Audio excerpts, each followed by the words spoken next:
Although we're starting to find video conferencing rather commonplace, I want to take a moment to appreciate the fact that we're all gathered here using relatively few greenhouse gas emissions from all around the world to address one of our most urgent global problems.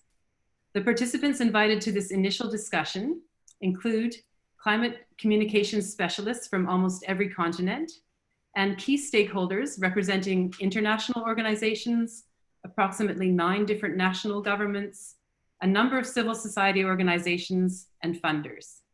Effort has been made to ensure representation from North and South, as well as Indigenous and gender perspectives.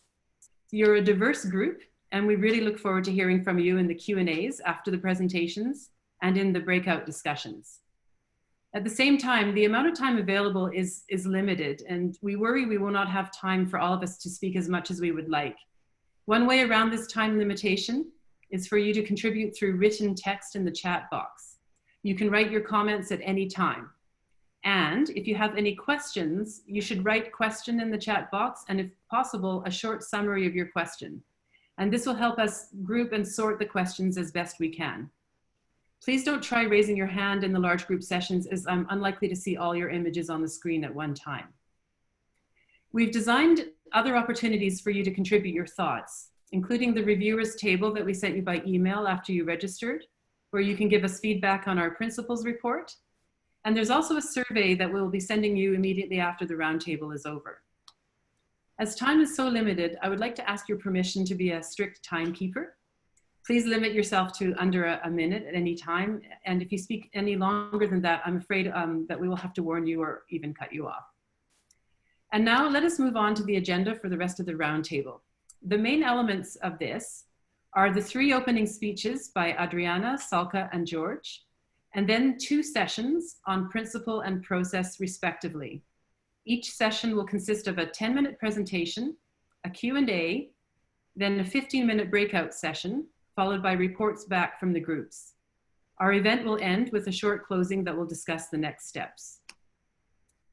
And now I'd like to hand the virtual floor over to Ms. Adriana Valenzuela Jimenez. She's the Education and Youth Focal Point at the UNFCCC.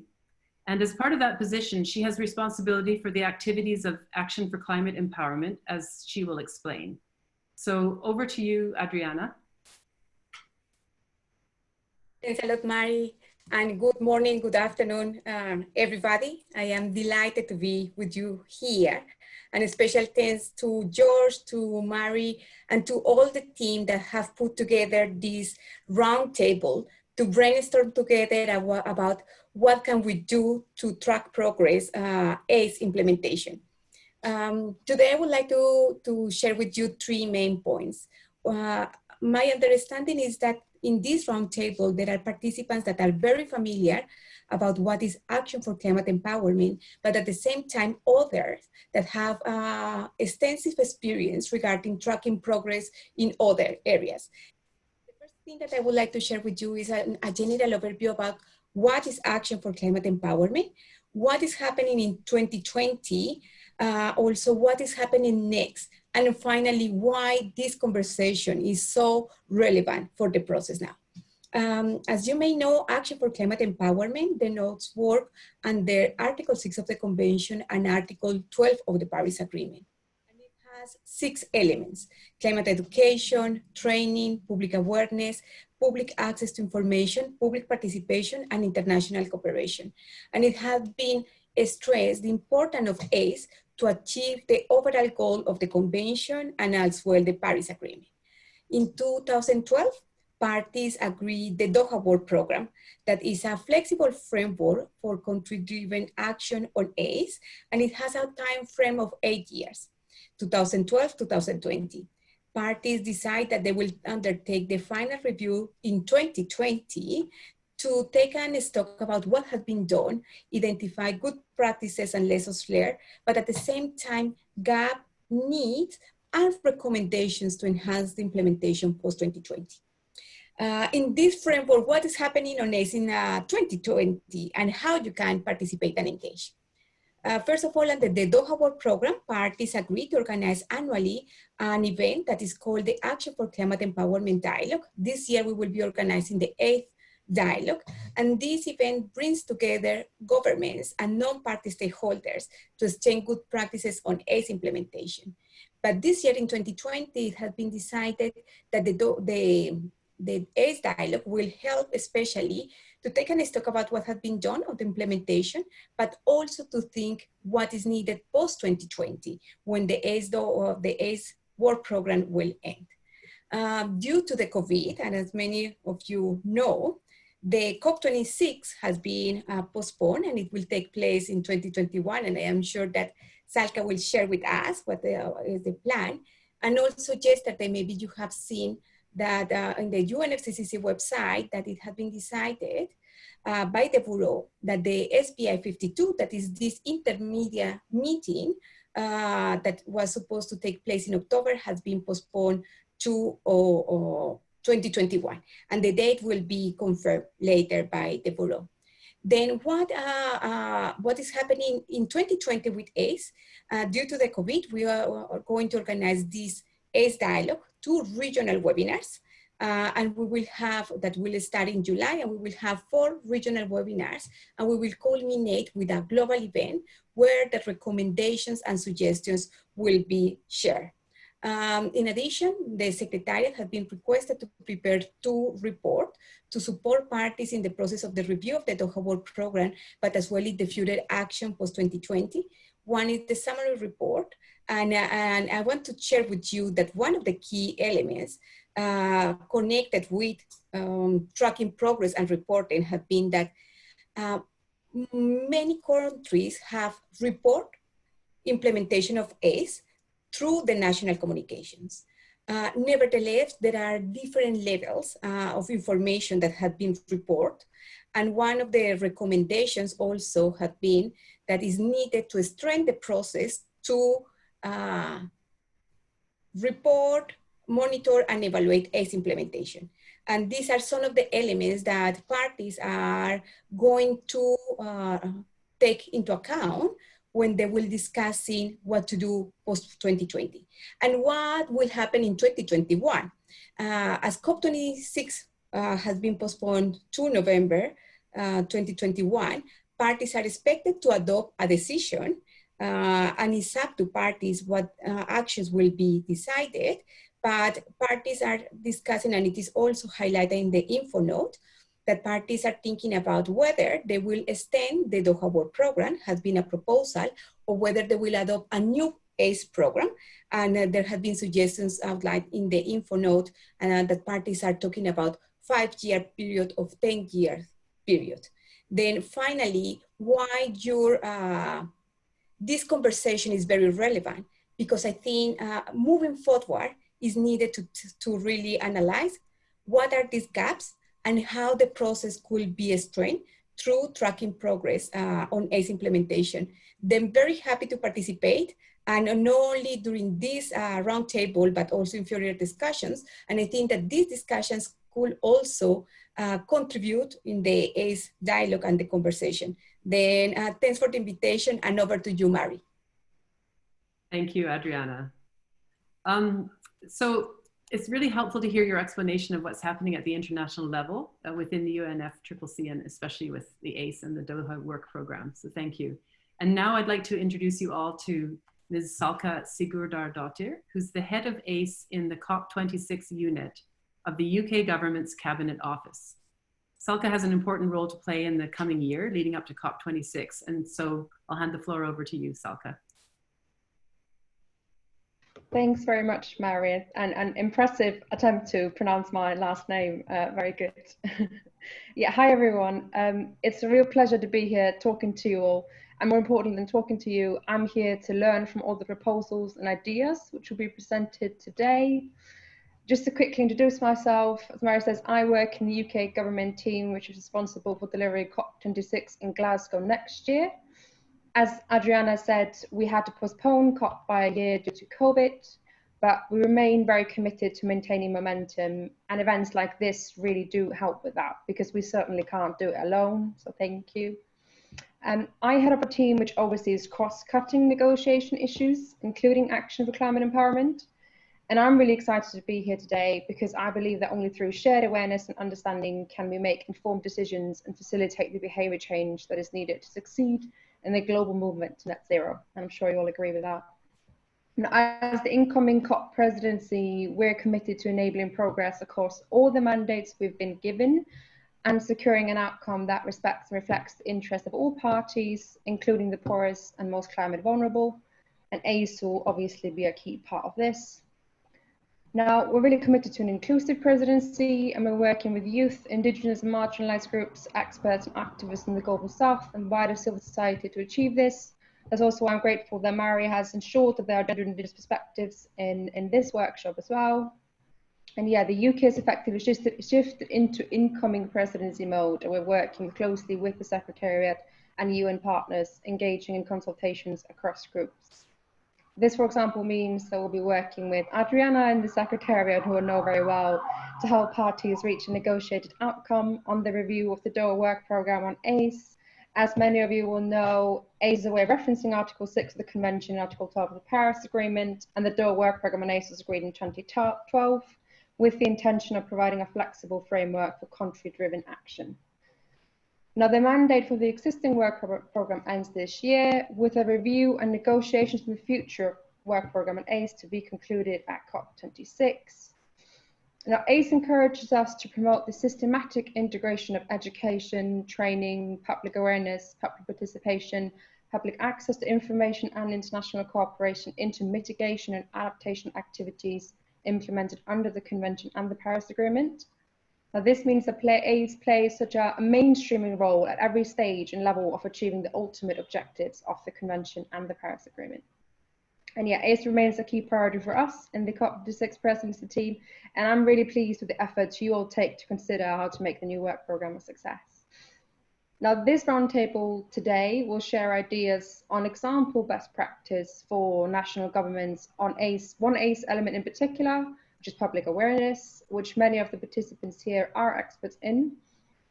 This event also shares ideas on how to set high quality measurable targets for all the elements of ACE and to use them to track progress.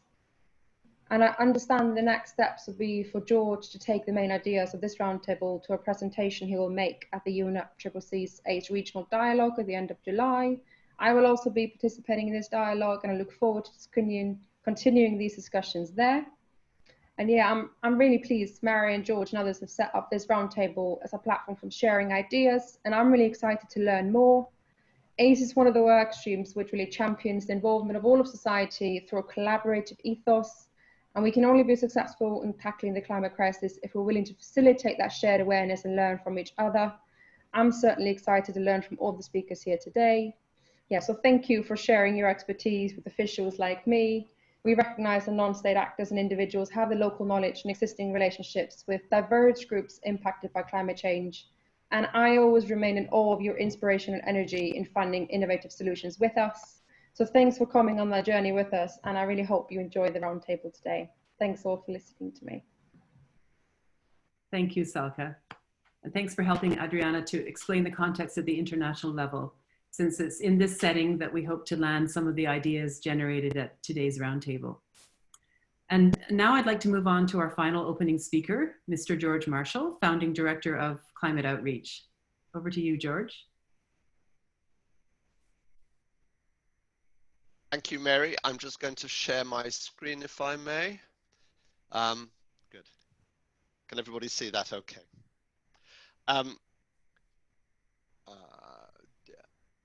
There we are, good. We're up and running. I wanted to provide, if I may, a context on what we're doing here, but also the aims of the roundtable. I think, first of all, I'd like to introduce you to our team. Many of us in climate outreach are involved with both this roundtable, but also the events that follow. Climate outreach is a specialist in public engagement, and we're saying engagement here because we're talking here about a two-way process. This is not just about giving information to people. This is about a process of actively listening to people and enabling them to participate in the formation of policy. as enshrined in the existing legislation, as you heard from Adriana. And we advise partners all around the world, including many governments and governmental institutions. Our work over the past 15 years has showed us that public engagement is much more than just providing information to people. It is a fundamental underpinning of policy. Our work with the World Bank, for example, on how to communicate carbon pricing has shown that policies, even moderate carbon pricing policies, can utterly fail if they fall into a situation where people are underinformed, have not been actively engaged in the policy, feel alienated by it, or into situations which have become polarized. The formation of a broad mandate is essential, especially if there's a change of government, to make sure that policy is sustainable. But we'd say that there's also a human rights, social rights aspect to this as well, which is, again, through our work. We've done an increasing body of work now in low-income countries, including recently across North Africa. Before that in India. Very disturbing to find that although people are deeply concerned about climate change, many people do not in any way understand what the impacts are that are coming down the line. And therefore, they're making bad decisions now about where to live, what to do, what crops to grow, and so on, which is going to greatly amplify the impacts of climate change. All around the world, people are currently seriously underinformed about the scale, the severity, and the speed of climate change, or the causes, or indeed the solutions. And for that reason, within climate outreach, we have started the Climate Engagement Initiative, of which this roundtable is the first public-facing activity, which is seeking to catalyze a step change in both the quantity and quality of public engagement. A step change in the sense that we need to enormously increase the level of government commitment to reaching out to the general public. And coming out of a COVID, well, we're still in it, but coming out of the COVID crisis, we believe that governments now have a far greater understanding of the importance of public engagement and the essential role that it plays in getting people to understand and accept government policy. But before we can have this step change in the quantity and quality, we have to understand, how do we define quantity? How do we define quality? What are the objectives for what we're doing, such that we can have standards against which we can measure performance and we can measure the quality of what we do? And that is the purpose of this roundtable. This is a step towards the step change, as it were. We've invited you. You are experts in your fields. We have a very impressive range of people on this call to provide your input. And this is a process we asked you to contribute before with a review of a paper. We're going to ask you to ask questions during the call, and we're most definitely, we would very much appreciate your input afterwards as well, to help make this a group formation exercise, as Adriana was saying, like a participatory process is essential on ACE. We're supporting ACE and UNFCCC, and we're really hoping that coming out of this, some of the proposals we're making can help to shape what comes out of a review of the Doha work program. So ultimately, the objective of this is to move forward with practical considerations for policy. And out of that, we invite anyone in this call who can support initiatives such as this, can support the policy that can help even to fund it. We invite you, please, to come forward and to pick up the opportunity. I would like, just when I finish, to point out that we are not the only people working in this space. We very much welcome close partnerships with others who are also asking the same questions. How can we get a step change? How can we significantly improve the ambition? And how can we have standards? I'd like to introduce you to two of them. ECOS is an international network of educators and communication engagement specialists. We have people from ECOS here on the call, and hopefully we will be able to invite them to contribute later on. And as you can see, they have initiated a #LearnForClimate program, which includes a call for transformative change. Again, that's like the step change, and also is seeking to set up roundtables to set assessment metrics, again, setting up principles and standards. So we will invite ECOS to speak a little later. And our colleague Marcia McKenzie is also on the call, And Marcy is involved with, I'm so sorry, I've lost my slide. Marcy is involved with an initiative called MEIS, that again, she can speak to. And again, this involves the goal of increasing quality and quantity and indicator development, similar parallel to what we're doing here. And very importantly, coming forward with case studies of successful communications and education. So just to say, we are very collegiate here. There are many different people working on these initiatives. We welcome all of your input. And we are not by any means leading on this. We're making this as a contribution to initiate the discussion about what these principles and standards might look like. Thank you very much. Thank you, George. Thanks for describing the aims of the Roundtable. And now we're going to move on to our first session on the principles for effective public awareness. Defining these principles and coming to a consensus on what they should be is an important first step in tracking the progress of national governments in the implementation of their ACE strategies. So please note that we're only defining the principles for public awareness, and this is only one of the 6 elements of ACE. This is because public awareness falls within Climate Outreach's area of expertise. It's our hope that other organizations will take the lead in defining the principles for the other elements of ACE, such as education, training, and so on. We will now lead off with a presentation by Dr. Chris Shaw, who is the Senior Program Lead in Research at Climate Outreach and one of the co-authors of the report. And in preparation for the Q&A session that will follow the presentation, I'd like to encourage you to go ahead and start writing any questions or comments that you may wish to make in the Q&A in the chat box while Chris is presenting. And we'll be trying to organize and sort it because there's not a lot of time in our Q&A, and we'll just be trying to line up the comments and questions as best we can. All right, so over to you, Chris. Thanks, Mary. This will just get my screen up. Can everyone see that screen? Not yet.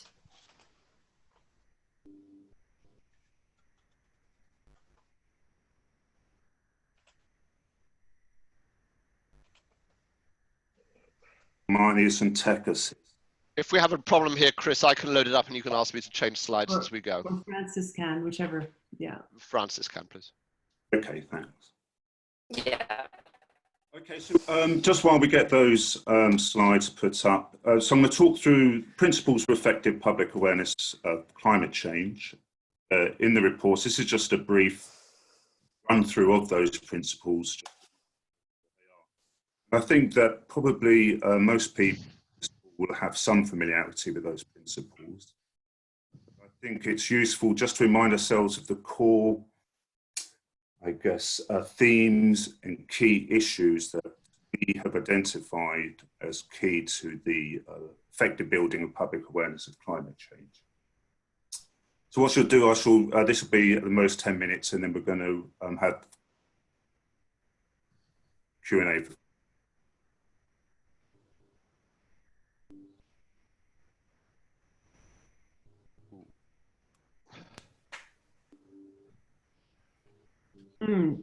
We've got Chris frozen, don't we, at the moment? Is that what everyone is? It might be good for Chris to turn off his video as a start. Zoom problems. Chris, and what I might do is just send him a message too. Yeah. And just tell him he's cut off.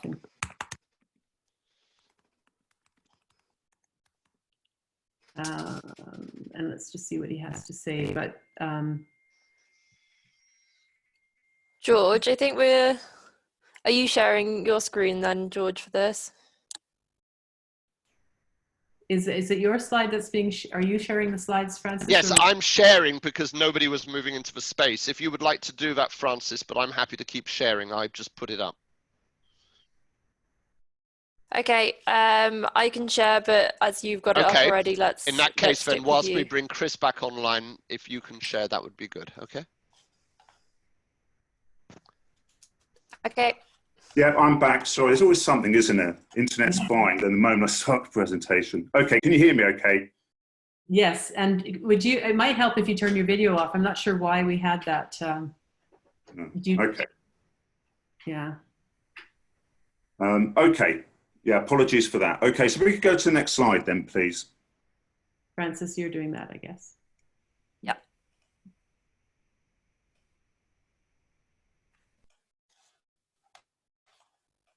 Here we go.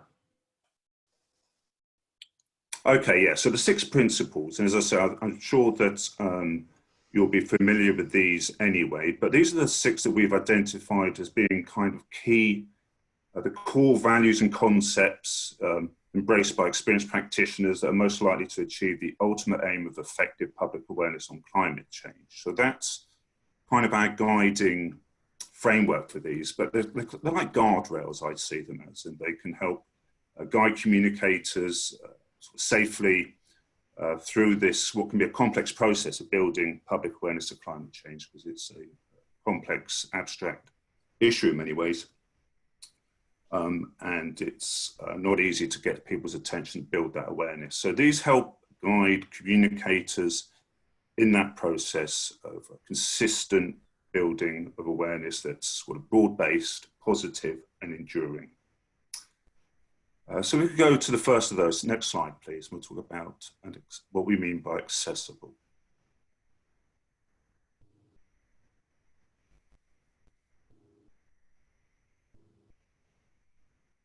So when we talk about accessible, what we're talking about here is that really we have to meet people where they are with this information. It's not enough to simply have it squirreled away somewhere and expect people to come and find it and put the effort in to go looking for that information. So there's a need, we suggest, for governments to be proactive in making sure that that information is meeting people where they are in their lives. And we see a lot of great work already happening around this, from the arts to climate change awareness and education happening in zoos. There's a huge range of work, and we see that as really key to make sure that this information is readily accessible to the public across the world. So that's our first principle we see as key to building public awareness. So if we can go to the next slide, please. So empowering, so again, you know, we could, Lord knows there's enough sort of scary information coming out of the Arctic Circle, etc. at the moment. So it's not enough just to give people information, right? There has to come with some sense of efficacy, some element of awareness of what people can do to make a difference. So there's an understanding, an opportunity to be part of the journey to a low carbon future. It's not just that they're passive observers of all this bad news about what's happening in the world. So we really want to see the moving forward public awareness campaigns stress the collective impact of individual behaviours and allow people to see how what they do is part of a larger movement, an inevitable movement and a rapid movement to a net zero future. Next slide, please.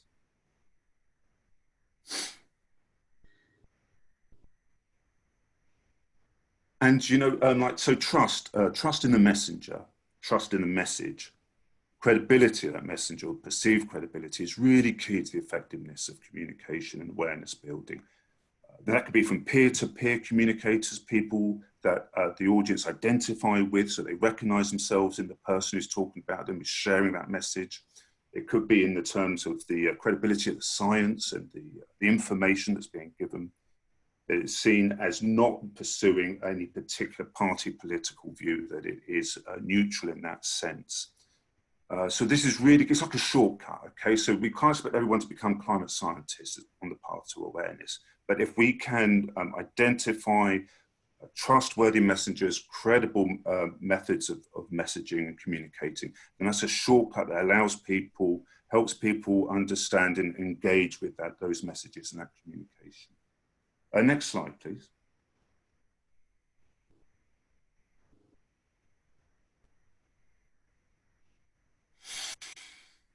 Okay, so yeah, this is really key to the work that Climate Outreach have been doing, and have been trying to make sure that these messages don't just speak to the concerns of middle-class liberal environmentalists, okay? So we've got to reach out to people. Those messages are going to make sense in terms of the issues and challenges and concerns that they're facing, the cultural context in which people are living their lives. So it's very important. It's not one message fits all kind of approach here. We need to listen and understand and talk with in these conversations about climate change, build that awareness in a sense that can be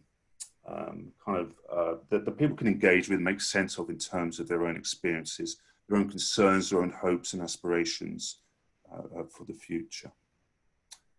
Next slide.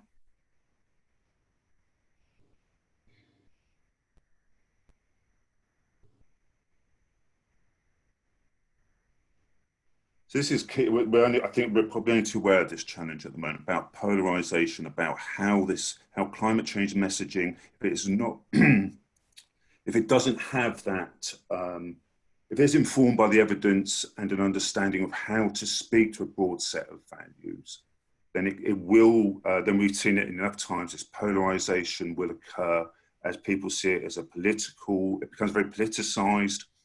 And if those narratives that can't speak to common values aren't there, if we're not in that space and other people come in with very polarizing narratives around climate change that will forestall and delay the action that's needed.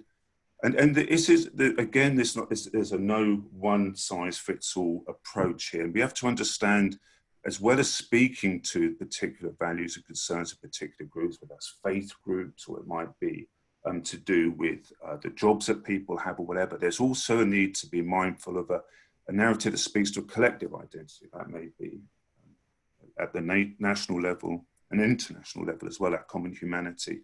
So there's an ongoing process of research and understanding and listening that's important to build those inclusive communication strategies, and the public participation activities that are happening in the climate assemblies, climate conversations, etc., that are happening around the world, are an important part of bringing people into that debate.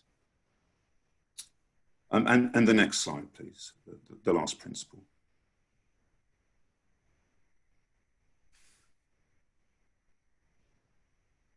And so understandable, right? So again, and I think this is a point that I may have said before, and I'm sure we're very, we understand that there's no point talking about parts per million or something that's going to happen in 50 years' time.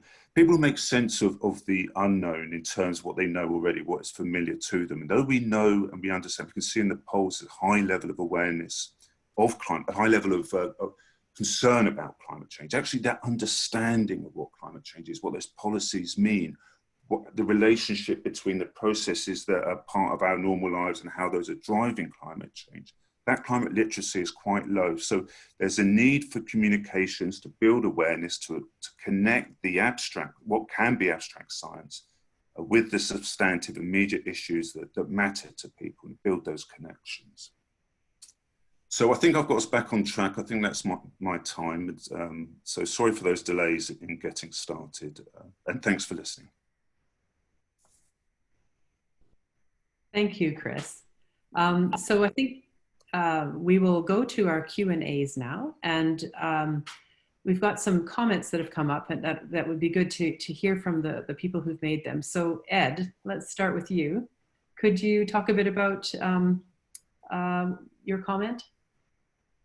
I just noted that the concept of proactivity came into the conversation very early, and I think that's a really important idea. If governments, if organizations, NGOs aren't being proactive about this, we might as well kiss the entire enterprise goodbye. So I think it's such an important idea. It might even be elevated to a principle. When you say that, can you explain what you mean by proactive? Are you saying that you are anticipating? Yeah, just not quite sure I understood the meaning of that, proactivity. If you look at what it sort of the long arc of public engagement, or the long arc of development of public understanding, it takes a long time. People can wake up very quickly to new realities, but generally speaking, it takes a lot of work. And the more proactive our governments are in pursuing the ACE plans, the more likely they are to actually have the kinds of impacts that we would hope they would have in the kind of time frame that we need them to have. So I just feel like, on the scale of passivity to proactivity, I think it's worth weighing in very clearly in favor of proactivity. Okay, thanks, Ed. That's clear. All right, so Susie, how about what you're saying about the principle of sustainable and some of your other comments? Can you speak to?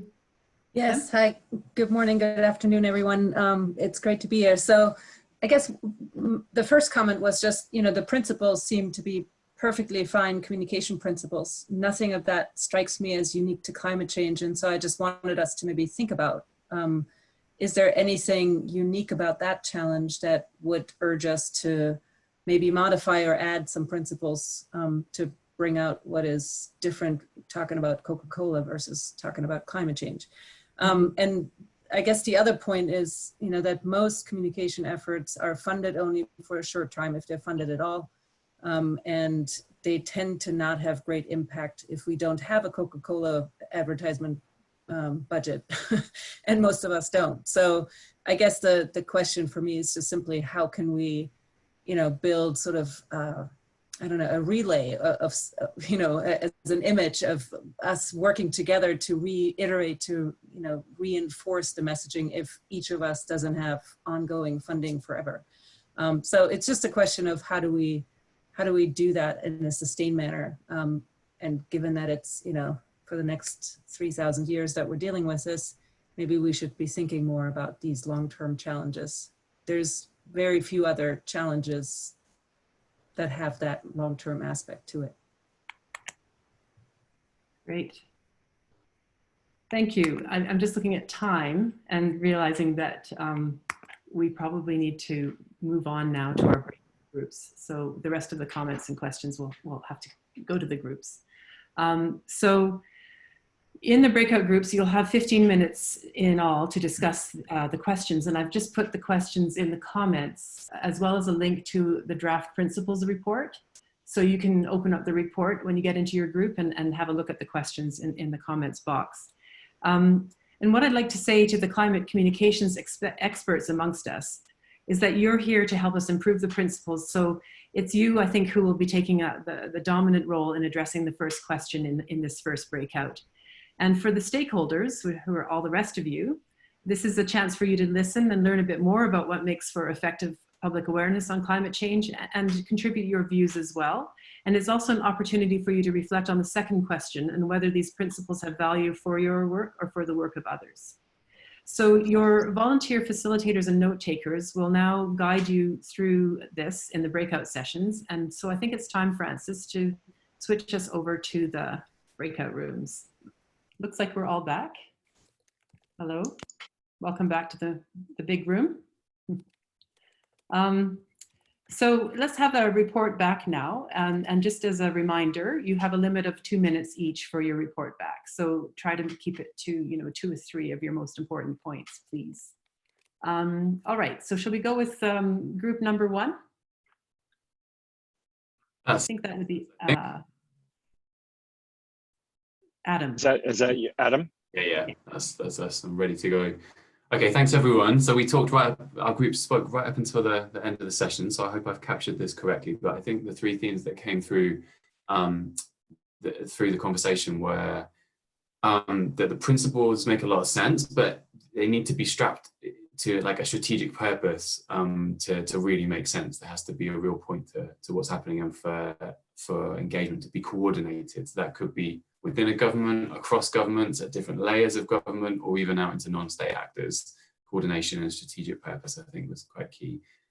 This idea of like sustained impact that came up in the full group, the plenary conversation, it needs repetition. So we can follow good practice, but we need to do it over and over again in order to be heard and for things to have an impact. And approaching audiences in different ways. Not a kind of one-size-fits-all approach is important, and we think that's there in the relevance principle, but maybe doesn't come through clearly enough in that top line of what would relevance mean. Does it mean that audience differentiation? And it's not a principle, but funding has to underpin this stuff. And without ring-fenced funding, committed to the value of this kind of work, it just can't happen in a way that is strategic and sustained and effective. I think that was most of what I heard. You got it, Adam. Perfect. Great. Okay, so now the next one will be from Amber from group 2. Hi. So yes, like the first group, the idea of something coordinated, strategic, integrated. The sense that there's a lot of room for interpretation in terms of the language. It depends on your point of view, how you interpret those. So more unpacking or more grounding might be necessary. An important reiteration of the need for sustained impact and funding and support for that. And then two additional ideas around the integration of Indigenous knowledge and the principles around Indigenous knowledge, that this takes a heavy Western scientific perspective and that's necessary. And then also a lens around political instability of politics, that they seem there are some assumptions around the stability of civil society and the politics and power in many countries are unstable. And so considering what does that mean in terms of the principles for people who live in places where they're under authoritarian governments or whatnot. So I'm not sure if there's anything that I've missed within that, but overall, I would say that the group felt that there was value in them, but with some caveats. Thank you. Thanks, Amber. Okay, so I'm reporting back for group number 3. And so one of the ideas we had from that group was around the concept of climate literacy, defining what that is and how that fits into the principles. And it might be most closely aligned with understandable, but kind of how important it is to break that down. Another thought was that it can be, from the stakeholders, was that it can be very difficult to tailor communications to everyone that they need to talk to in their broad spectrum, from deniers to people who say we're not doing enough fast enough. So how to deal with that. And also the feedback was that we need to think how these comms kind of work in different countries, the context of different countries.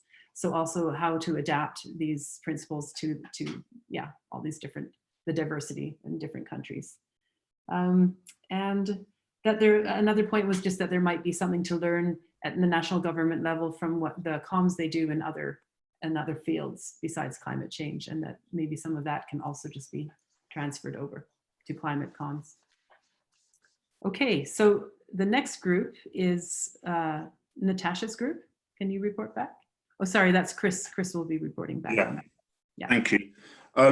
And yeah, I think we also ran out of time, but really great conversation and great feedback. So and I hope I'm doing justice here, but one of the themes that's come through that was in our conversation about, need to unpack a lot more of these kind of top level principles that, there's a lot more kind of detail that needs to go into these so that we could be specific about what this actually looks like in terms of, say, gender, for example, perhaps in Africa might be one example, but certainly needs some substance behind these to really anchor them in real world experiences.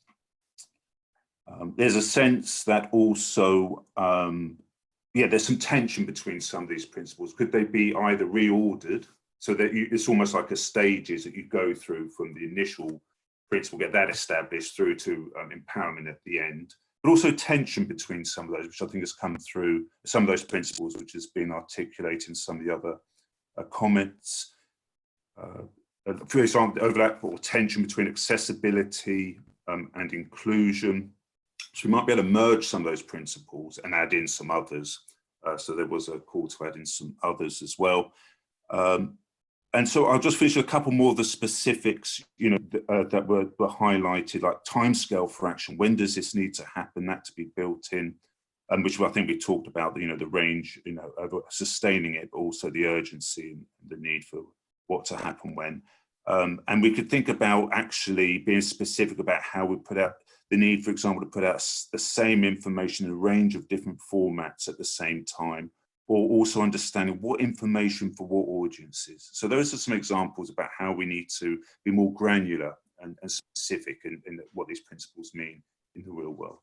I hope sorry to my group if I haven't fully done justice to what was discussed, but I hope I've captured many of the key themes. Okay, thank you, Chris. And now over to Mark. I just wanted to apologize. Was it Isatis that I should have called on for group 2? I'm sorry if I kind of mixed that up between you and Amber, but anyway, Amber seemed to have jumped in, so that's fine. But okay, over to Mark for group number 5. Yeah, so our group wondered a bit about the audience. Is this for primarily the negotiators, the ministers at the COP? You know, if it's for practitioners, there's a lot in here that would be very helpful. But there seems to be an assumption, our group felt, that countries want to do the right thing. And in fact, they historically have shown that they're willing to, you know, say, yes, this is important, but then when they go back home, nothing happens, you know, specifically around the elements of ACE, but also other aspects of the climate negotiations. And so I think overall, we felt like, you know, it's a good paper. There's good ideas in here, but that really, especially if this is going to try to convey a sense of urgency, it needs to be much snappier, much more upfront about why this is so urgent, why this is so critical. And, you know, the fact of the matter is that a lot of the negotiators don't know much about ACE. And I think many of us have had experience with that, where you go to a COP and you start talking about Article 6 of the Convention and ACE, and their eyes glaze over. They don't know what it means. They don't know why it's important. They may think that they're doing public awareness, public outreach, but they really don't know what's involved, and they don't take it very seriously. Great, thank you, Mark. So we're right on time for the break, and I just wanted to say that I think some of these questions will be addressed in our next session. And George, did you want to make a point before we take the break? Yeah. I wanted, if I could, just to directly answer that question, Mark, to explain that, to maybe reiterate that the primary objective of this is to establish a set of principles on top of which various forms of standards and compliant mechanisms could be built to be applied by governments in both the international sphere in terms of the UNFCCC and the ACE process, to be fed into the post-Doha review of the ACE process, and also to be used at a national level. So the goal here is not to provide principles as a toolkit for practitioners, although of course they could be applied in that format, but to try and put in place some evidence-based principles around which further developments of standards could follow. And we'll be hearing more about standards and how this could be elaborated a bit more and sort of used for tracking progress in our second session, and we'll have more discussion there. So let's take a break, and we'll be coming back at, well, I don't know what time it is for you, but at 10 minutes past the hour. So yeah, let's just all give ourselves a few minutes to stretch and whatever. See you soon.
Okay, hello everyone. I'm going to start calling people back in for the second part.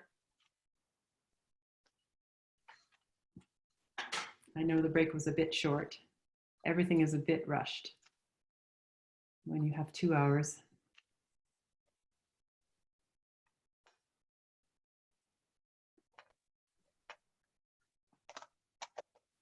We might want to call up the slides while we're waiting for people to rejoin us and get the slides ready for Joshua. Can you see my slides? Yes. Great. Ready And when you are. And Francis is leading on Joshua's slides, right? I'll lead on my own. It's Oh, you're faster. excellent Yeah. idea. That's great. You're in control. Great. Great chats going on, everybody. I'm appreciating how you're contributing through the chat as well. Okay, so we'll start again, and welcome back. So the second session is going to be talking about a possible model for a process for tracking progress in ACE. And this will be described in a presentation by Joshua Wickerham, who's the Policy and Outreach Manager of the ISEAL Alliance. The ISEAL Alliance is well known for its work on international sustainability standards, and it's becoming increasingly innovative in its approach to affecting social and environmental change.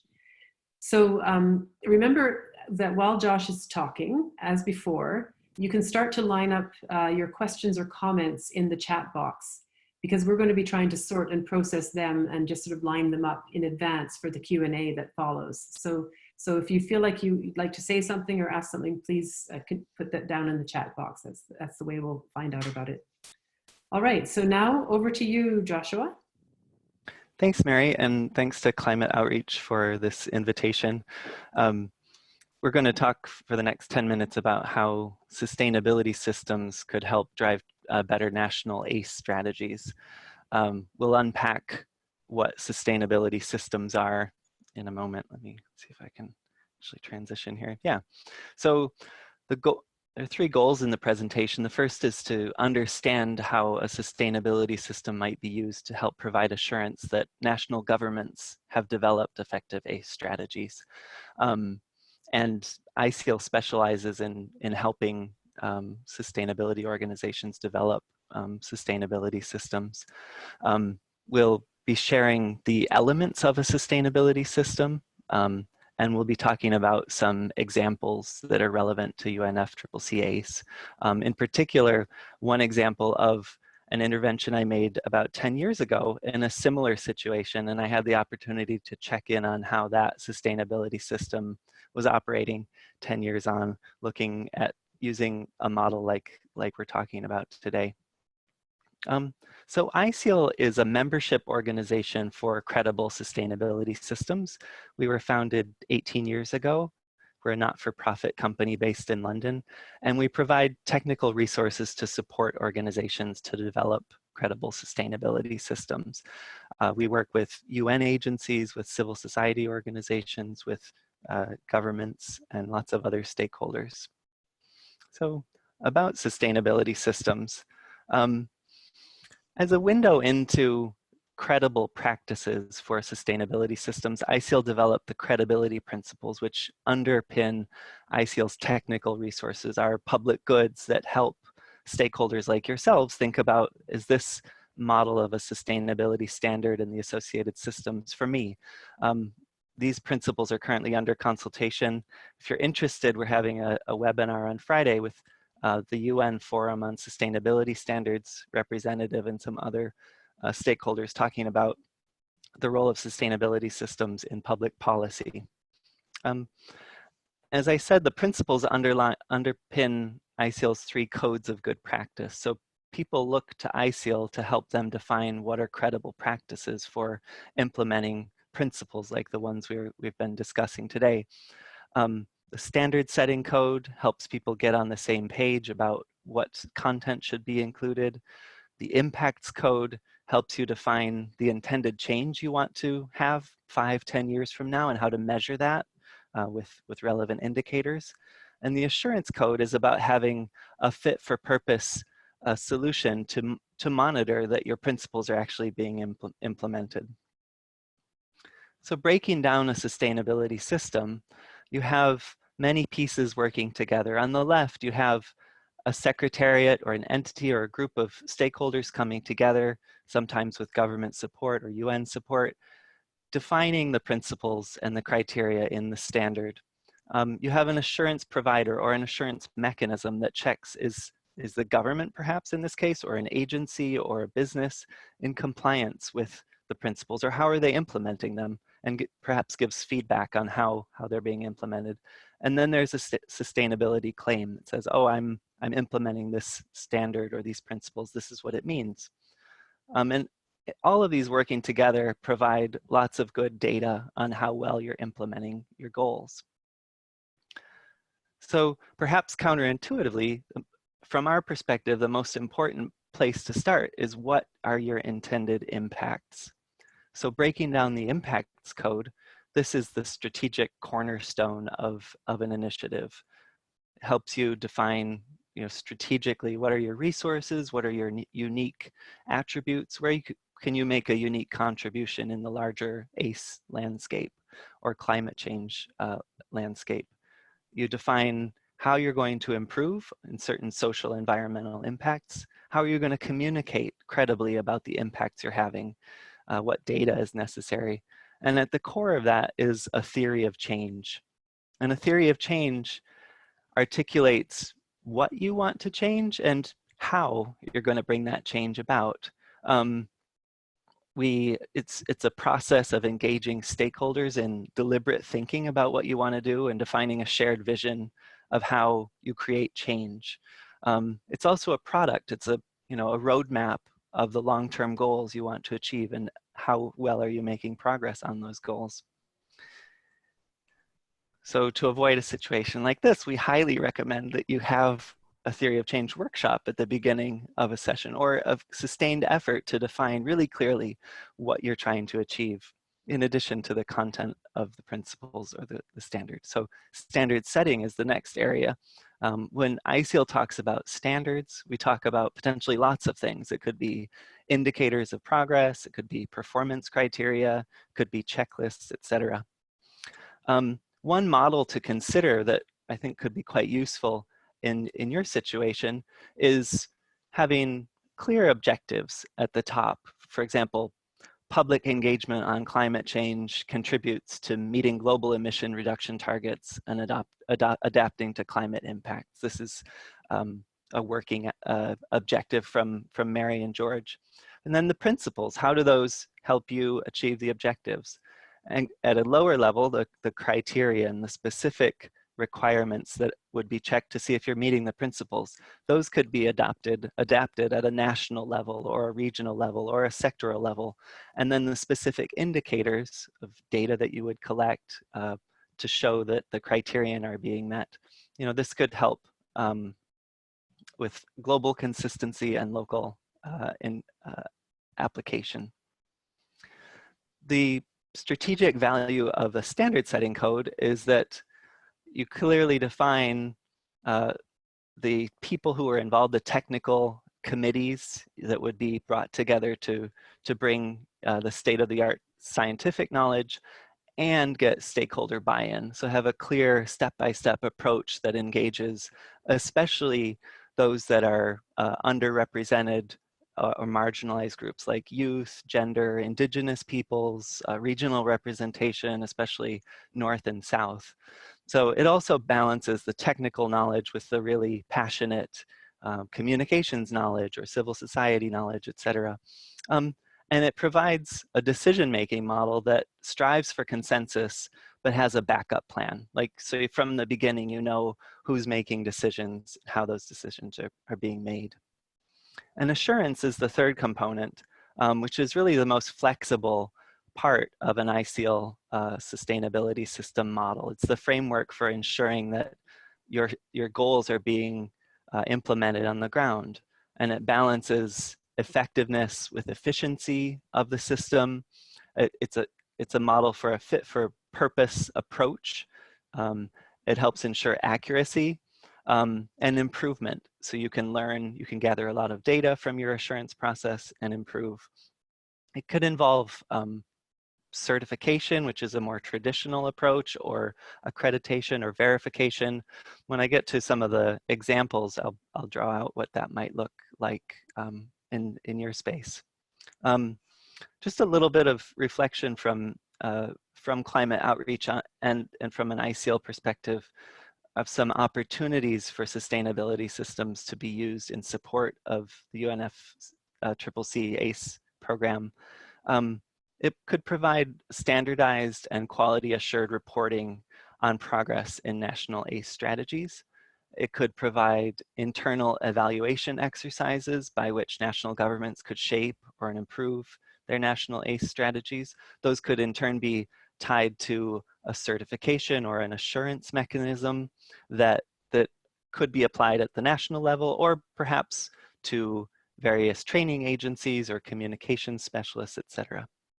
So finally, these examples, this is the example I mentioned at the beginning that 10 years ago I had the privilege to make a similar presentation to. It's a group of humanitarian aid agencies that have come together, 150 of them. They've formed the CHS Alliance. They both govern the system, and then they have developed a mechanism that verifies organizations for meeting minimum standards in humanitarian response. So this assurance or verification process it reviews head office documents, field documents, interviews. It has direct observation of practices in the field. On the right are some of the verified organizations. And I think it's a very fit for purpose model of providing assurance. Another example from a UN agency is the UN Development Program that is working currently under development, is a standard system or sustainability system for certifying financial investments that would make contributions to the SDGs. And this is quite difficult because you don't know 5-10 years down the line if this investment is going to actually have a good contribution or not. So they have an innovative assurance system that's under development. And I think really importantly, they have a clear mandate from Achim Steiner that is driving this. He's personally involved with the high-level steering committee. So it's just some examples you could check out. And I'm here if you have any questions.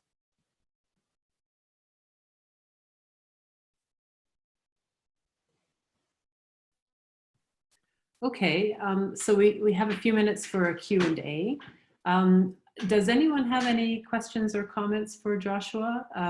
I was thinking it might be good, Joshua, to go back to that slide you have on possible uses for the UNFCCC. This one? ACE, yeah, because I think that might be something interesting for stakeholders and communication specialists to look at and think about. So can you see this kind of system that Joshua's described for standard setting and assurance, monitoring the impact? Can you see that working on some of these ideas here for ACE? They're sort of at the international, national, and service provider levels. George, did you have your hand up? I just wanted to make a point to everybody that your contribution, thanks Joshua, and of ISEAL, is to try and outline a potential roadmap for how we might move from a vague set of commitments of governments under existing laws to engage with or communicate or inform, educate their citizens to a verifiable, measurable mechanism. So I'd be very interested to hear from people on the call about whether this is a good mechanism that we can move forward with, or whether they have an alternative mechanism. But in the end, it requires a mechanism. Otherwise, it just stays as a set of commitments, but not actions. Okay, I see that, Pasang, I see your hand, but I just wanted to point to most people. I can't see most of you, so I'm glad I luckily saw yours, Pasang. So please go ahead. But let me know in the box if you'd like to speak as well. Yeah, Thank you, Joshua, for your very interesting presentations. I'm Pasang from, I'm also representing ECOS and also linked with the UNFCCC, with the co-chair with the local community and indigenous peoples platform. So I'm just trying to link with our work and with your presentations.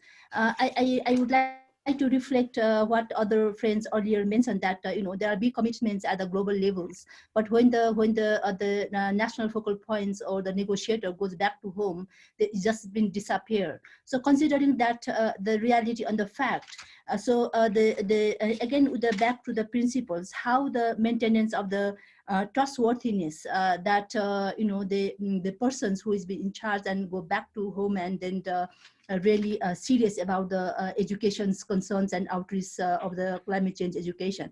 So in a models of developing the national ACE strategy is not just only, I feel like, it's important to have a model, but it's more important is how we build the ownership and trustworthiness and feeling the responsibility of the committing for transferring the knowledge at home. Just giving a very short examples is like, the national levels, the Ministry of Education's who's supposed to be the focal person for the ACE is hardly function, and there's no correlation with the national focal person who's normally led by the Ministry of the Education and Ministry of the Forest and Environment. So and connecting with the indigenous peoples and the women's and who are very important role in this whole process is totally out of the tables of the discussion. So I think I would like to highlight like how we can incorporate of the stakeholders, especially indigenous peoples, women concerns in this national strategy process to be more serious and more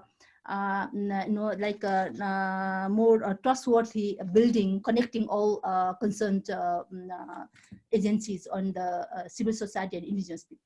Yeah. Joshua? Yeah, there are many models for, I think from the very beginning, when thinking about theory of change or thinking about the content that you would be evaluating, clearly mapping the different types of stakeholders and the disadvantaged stakeholders.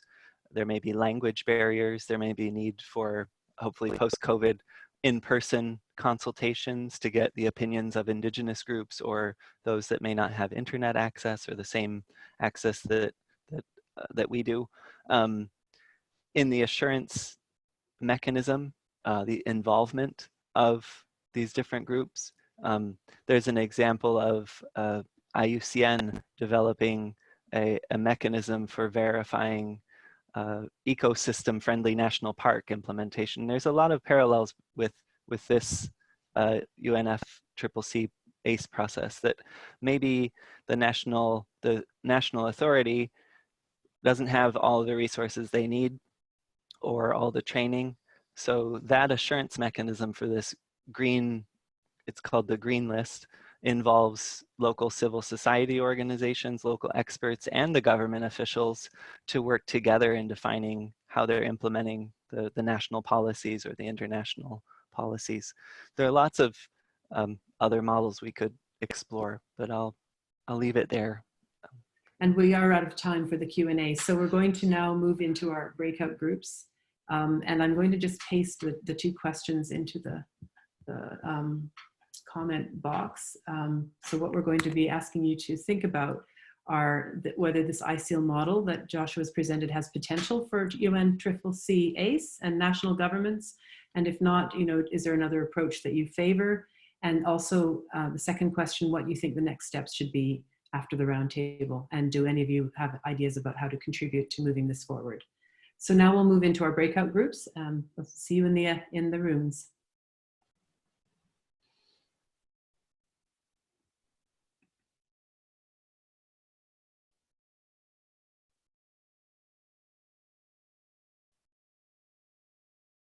Hello, everyone. Welcome back. Okay, so let's hear from each of the groups. And I'm just getting my first name. That would be Adam again. We'll stay with the same order. So for group, Is Adam ready to present back? Yeah, I'm ready. Thanks, Mary. Okay, so scribbling frantically this time, so I hope I've captured all of this right. I think the conversations were actually around kind of one overarching theme, which is like distinction between sort of what happens that governments are actually creating and leading on and supporting and funding, and what happens within their national borders that may actually be kind of more powerful, better practice, and when and how should kind of national governments be taking credit or even possibly kind of co-opting into that, you know, excellent work. So there's a question there, I think, maybe rather than a conclusion. I think flexibility was identified as being really critical. So obviously the whole point of standards is to have consistency, but that without enough flexibility, the administrative burden can become really unwieldy and unreasonable, and people just, you know, won't use it and won't engage with it. And yeah, I think there was a good conversation around sort of horizontal learning from organization to organization to CSOs, not channeling everything necessarily through the UNFCCC, because of that also could become burdensome and not the most effective way to capture best practice and to actually generate best practice public engagement, which is where I guess the whole aim is. Okay, I hope I've captured that. Good job, Adam. Yeah, thank you. Okay, so this time for group 2, Isatis was the note taker. Yeah. So sorry to skip you last time. Yeah, no, that's okay. Yeah, I think that in the group there was a theme of that we can rely on government reporting, and this whole society approach might be useful. However, there is a concern about timelines and the rigidity of the process. So it came out that flexibility, it's important, but also making sure that in doing this kind of work, we don't delay some of the work that is already ongoing by creating a sense of formality around a process that thrives on its non-rigidity. And also, there was also elevated the importance of having a knowledge share in the lessons learned and infusing practice with best practices, and also how to communicate how the mandate and the purpose of engagement within the political sphere. I hope I captured everything. That's great, Isatis, thank you. I'm reporting back on group 3. So one of the points that was made is, since this is a voluntary process in the UNFCCC, what is the motivation for governments to do something like this, reporting on this a standard? And also that it needs to be very simple to use and be adaptable to the diversity of the countries. And so the flexibility is also a theme for our group. One point made by one of the stakeholders is that UNFCCC is sort of a world of its own, and sometimes the elements themselves are a bit unwieldy. The concepts of, you know, education, training, public awareness, and so on can be difficult to translate to the national or local level, and so there might even need to be some flexibility in terms of, you know, working within those definitions or themes or elements. Another point is that was made by one of the stakeholders, that they see the value for a standard in that it's trying to assure quality, that there's attention by national governments to the quality of what they're doing with their national ACE strategies. And so they think that this is valuable and needs, you know, looking into further. And yeah, finally, just there was a discussion around the value of having, you know, putting effort into trying to agree on common international set of principles, and whether that's the best approach, and then going from there down to the locally adapted indicators, or whether it should just be more something that's done at the local level only. There's just a discussion about the value of that top-down, international to local approach. Group 4, we'll go on to, that's Chris. Thanks, Mary. I hope I justice here. We're a bit slow to kind of get going and get our teeth into this, into these questions, which I think said something about trying to relate principles and the importance of building public awareness. And I think that someone's mentioned earlier about the formalizing of what is already happening in a lot of places, sometimes informally, can that become stilting? So perhaps I may be reading a bit into that, but maybe we were having that same kind of those thoughts. So one point came up, there's where we have the nationally defined contributions and we have kind of verification around that. Can public awareness actually be kind of measured, verified in that same way? So there's a question about that. And I think what came out of that and then was also echoed elsewhere is about, and I think I've heard this as well from some of the other comments about the funding. This would take a lot of long-term funding. So is that will to support that there, and can we actually you know, sustain this process over the longer term and bring everyone along with us that we need to be? So that was thinking about the model, the potential it has, and then thinking about next steps should be. So we talked about someone mentioned about the importance of the schools and bringing children into understanding the extent to which governments are developing robust climate curriculums. You know, so that's one way in which, or curricula, I should say, which is one way of measuring what how well they're doing, and bringing in young people into that process was seen as very important. The idea of possibly a training academy to help governments build capacity for effective climate communications. If I understood this correctly, they may not even know that they don't know how to do it well. And also we might want to look at how we help governments share best practice. There's a sense that perhaps they would be willing to learn from each other, so setting up some kind of format for that to happen, and maybe that could lead to some monitoring and evaluation. So that's my effort at capturing some of the thoughts we had in our discussion. And again, apologies if I've missed anything important. Thank you, Chris. And over to Mark for the final group.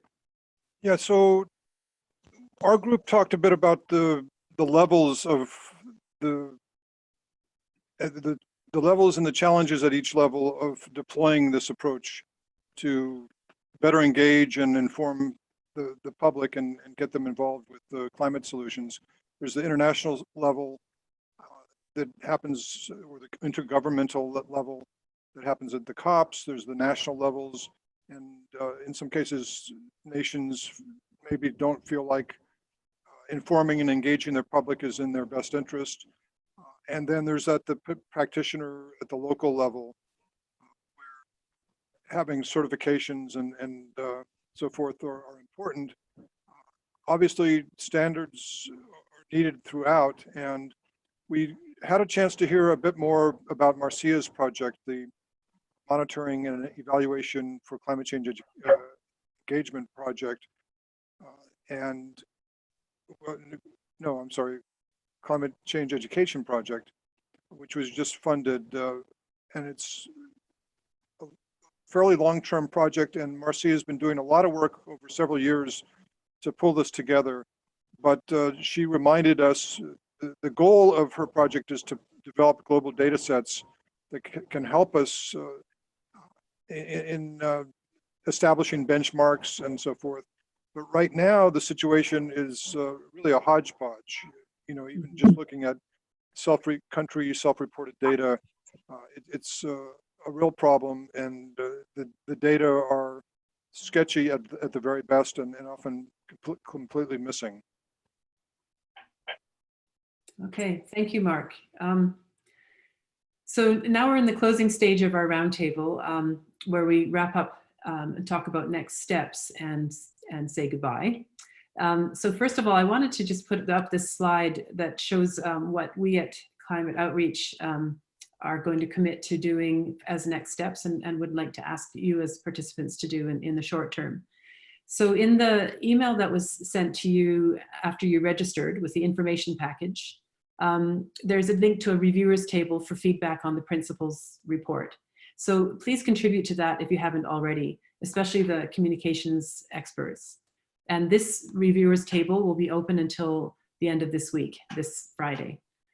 The other thing is that immediately after this roundtable, you will be emailed a survey, and this is another chance to give us your written inputs, and you can fill in as much or as little as you like, but we appreciate everything you have to say.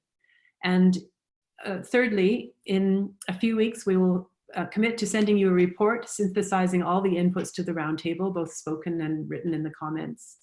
And we will also commit to continuing to talk with ISEAL Alliance, ECOS, and MEIS, and other partners so that we can coordinate our strategies as we all are working in a common area when we talk about these principles and standards and tracking progress.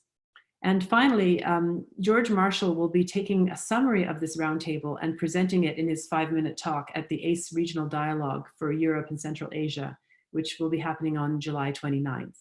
And there'll be a recording of this roundtable on the Climate Outreach website and a recording of George's 5-minute summary on the UNFCCC website as well. So we hope in this way to sort of push these ideas out into the larger discussion that's taking place.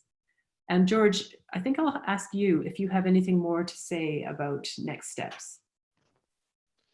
Right. I wanted to pull out, if I could, a few themes because they're very of what I've been picking up from our conversation in the roundtable. One thing was a key focus on the need to differentiate messages for different audiences in different countries. We heard that loud and clear, and I think maybe that answers Susie Moses' point early on about, is there something special about climate change? And I think many of us would say yes, it's about this specific need to differentiate. A number of people talking about other aspects of ACE, in particular education, but we also have training is also another aspect there.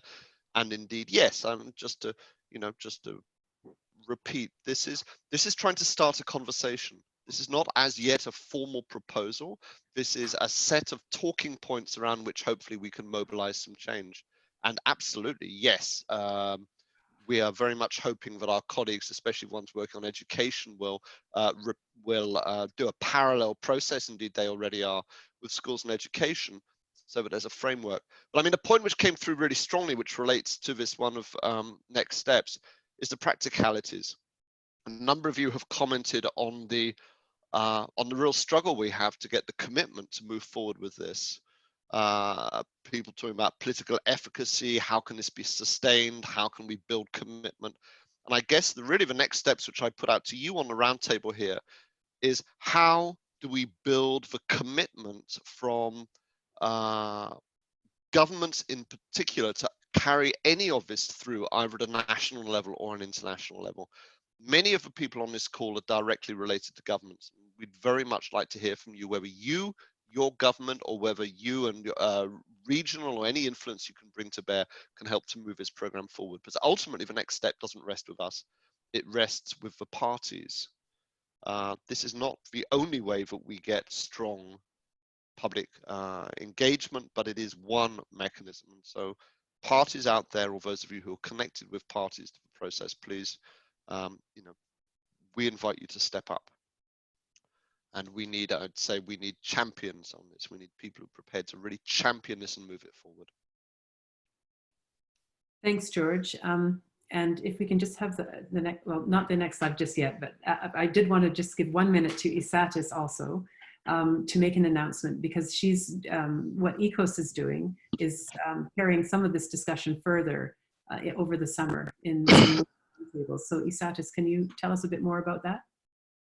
Yeah, absolutely. So as part of the Learn for Climate, one of our key points is that we want to create metrics that are helpful and support self-organizing structures in different contexts, all that while being part of a global framework.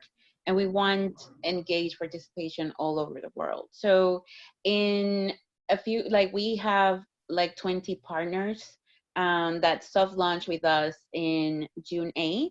And we are organizing a coordinating call across those partners and the new partners who want to come with us to have a conversation about how can we ensure that, because what we want is to have additional roundtables to talk about the elements of ACE and the development of these metrics.